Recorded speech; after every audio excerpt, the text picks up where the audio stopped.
துவைக்கிறாங்க எரிக்கிறாங்க. ஏம்மா இதெல்லாம் பழசுமா. ஒன்றும் சொல்ல. இதெல்லாம் பழசு. நான் எத்தனை நாளைக்கு போறேன்? இதோட 2 வருஷமா போட்டுட்டு தெரியும் ஒரே கையில. துவைக்காங்கட்டி நீ எரிச்சிருக்கலாம்ல. தோச்ச உடனே தான் கொஞ்சம் எரிக்கணும்னு தோணுச்சு. இதெல்லாம் பழசு எல்லாம் இன்னைக்கு போட்டு எரிக்கணும் போகி பண்டிகையில. நீ போகி பண்டிகை கொண்டு போய் மாடுற. நான் போய் எரிக்க போறேம்மா. வீடியோ எடுக்க போறியா? எரிக்கணுமா தம்பி போடா, கொண்டு போய் வைடா. இங்க பாரு, உனக்கே தெரியுதா இல்லையா? உங்க பாரு எவ்வளவு பழசாகி வெள்ளையா வந்துருச்சு.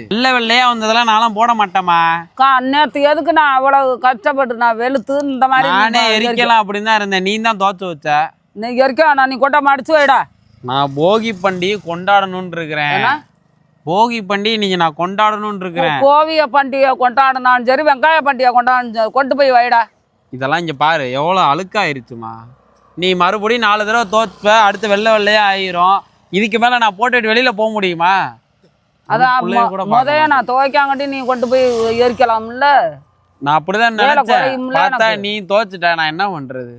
சரி தள்ளிக்க, நான் போயிட்டு இதை எரிச்சறேன். கொண்டு பா தம்பி. 6 ஓட்டம் தனமா எரிச்சுக்கிட்டு தேவையில்லாம மணக்கிற அளவுக்கு நான் செண்டு போட்டு எல்லாம் மாத்திர போட்டு வச்சு. போகி பண்டிகைன்னா என்ன தெரியுமா? வெங்காய பண்டிகை. இந்த மாதிரி பழைய ட்ரெஸ், நம்மளோட எண்ணங்கள் எல்லாத்தையும் கொண்டு போய் நெருப்புல போட்டு அது துவைக்காங்கட்டி உங்க எண்ணங்களை கொண்டு போய் இதை நம்ம எரிச்சோம்னா அடுத்து இதை பார்த்து நீ புது ட்ரெஸ் வாங்கி தருவ. பழையன எரிதல், புதுவென புகுதல். புது ட்ரெஸ் வாங்கதான் வக்கு இருக்குது. வக்கத்தை அதுக்குதாம்மா பழைய ட்ரெஸ் எல்லாம் எரிக்கணுமா? போகி பண்டிகைன்னா அதுதான்.